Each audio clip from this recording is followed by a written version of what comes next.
What's the Josh? Awesome. So how many times you look in front of the mirror and feel, am I looking stunning? Or am I looking good?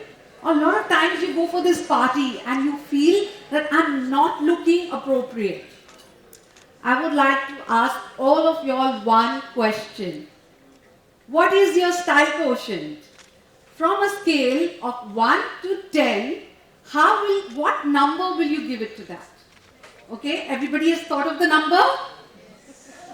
Hold on to it for some time because I will tell you the significance of it later.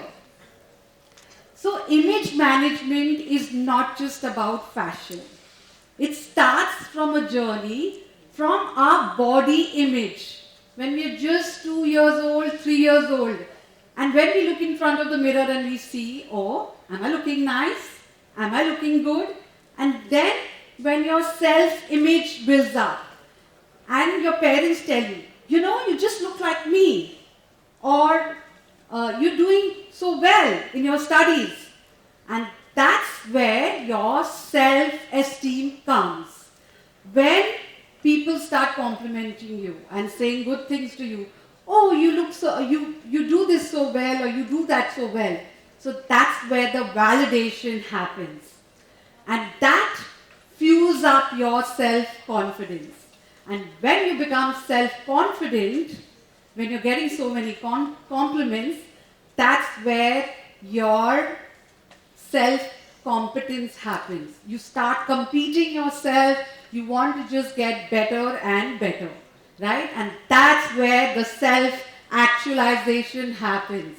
You become better at your work, you become smarter, and there are a lot of success stories in your life. So how much is validation important in our lives? I would say that it's a very controversial topic, but validation is very beneficial and it is not detrimental. Most of the successful people in the world need it from time to time. Is that true? We all need validation. We all need that one compliment which keeps us going throughout the day. So a lot of Gen Zs these days are going through a lot of mental imbalance. And they would say validation is just unnecessary. It's not required. But perceptions do matter. Validation is important in our lives. So having a good balance with our self-image and external validation will make us a better person. Hello everyone, I'm Neha Gupta and I'm an image coach and a consultant. I have worked 13 years in this industry and still going strong. So I have worked with celebrities and influencers, and I have studied from the London Image Institute with Lynn Marks and Judith Raspen.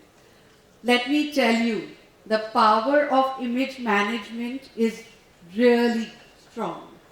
Researchers have proven that from the Harvard University, that 80% is your personality. That is your dressing, your body language, your communication, and your etiquette, where 20% is your education. So, I was such a quiet child when I was growing up. My communication skills were really bad. And that's where image management came to me. And I got better in my dressing, I got better in my speech, my communication skills, and worked well with others. One of my pivotal moments was when my mentor really validated me and said, oh, you're so good, Neha. You do a great job. You built so many success stories. And that, people, that was my catalyst to my growth in my life.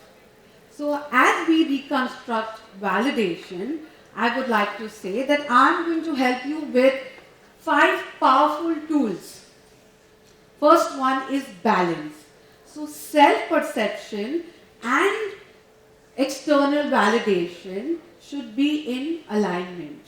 That means your self-image and your external feedback should complement each other, right?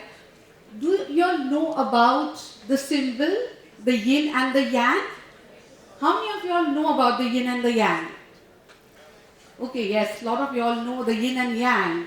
So, yin is half white and half black. So, when you are in harmony with both together, the yin and the yang, that's where you have a balance in life.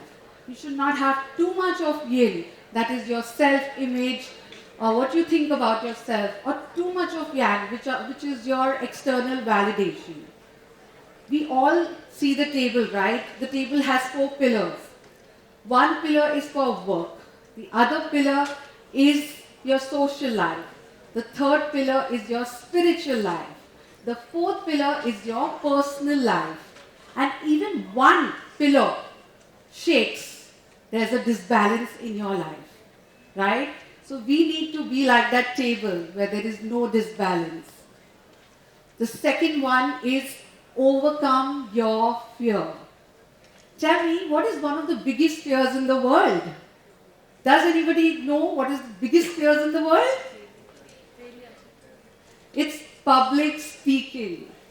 99.9% of people in the world fear of public speaking. In fact, they wouldn't even be so scared of the COVID.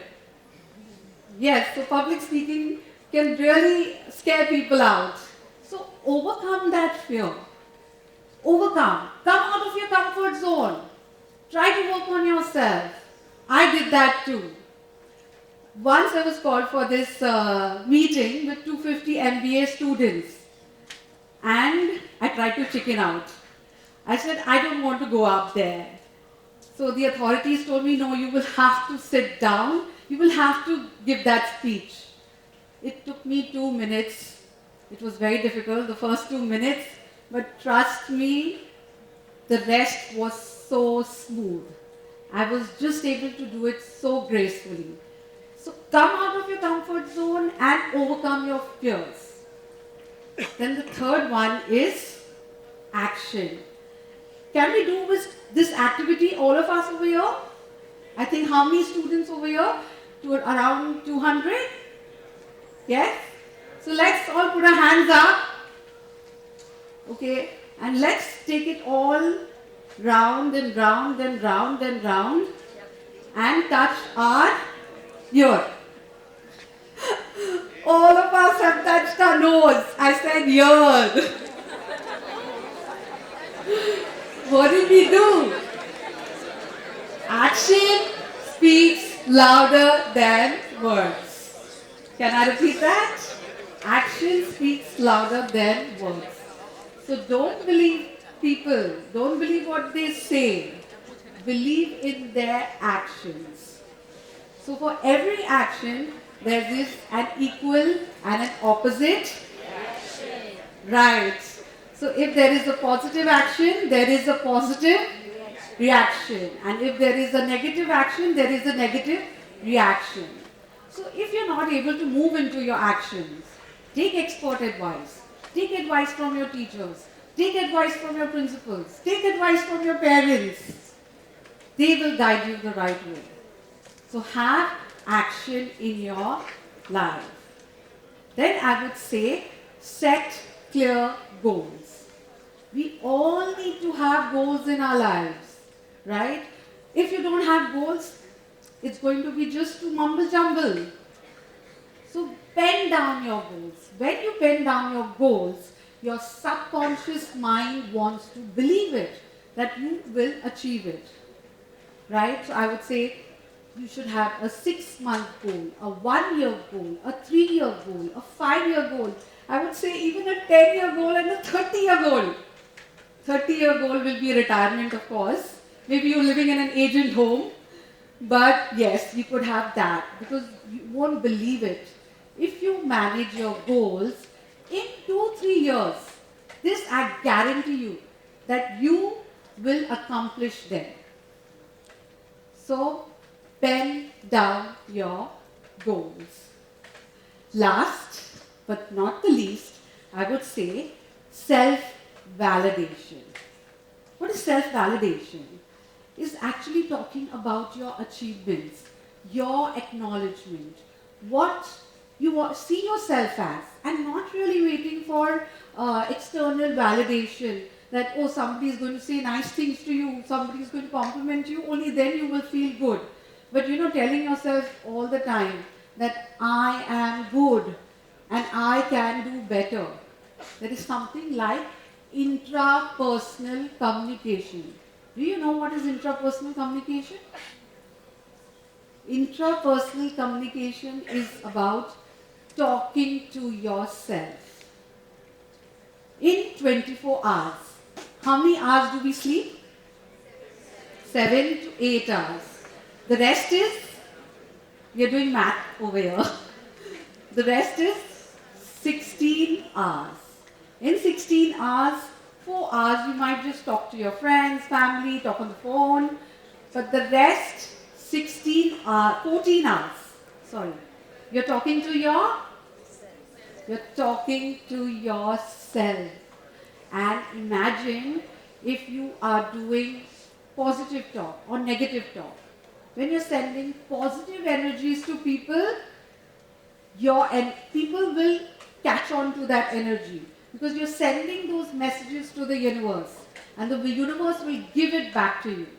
So the more positive talk you will do about yourself, you will get positive.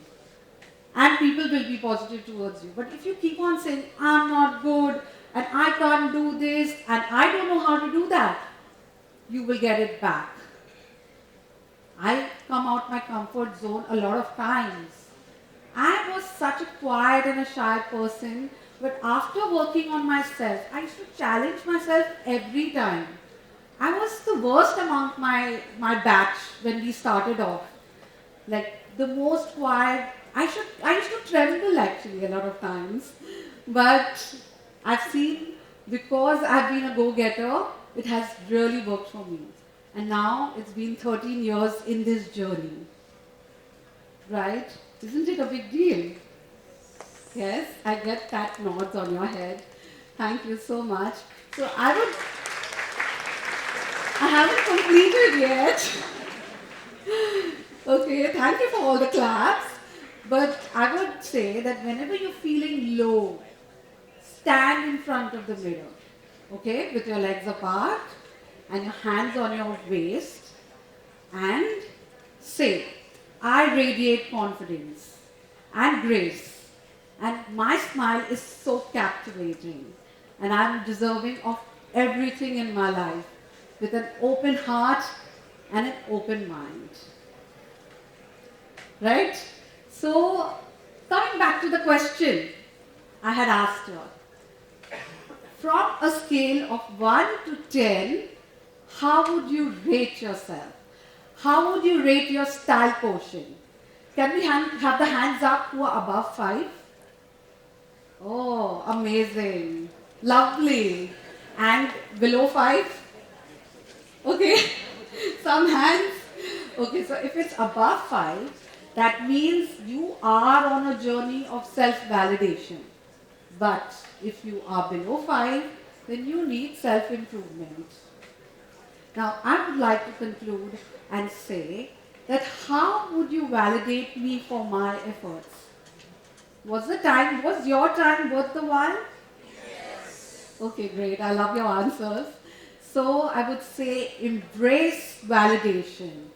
Give it generously. And let's grow together. Yes? Thank you. Thank you so much.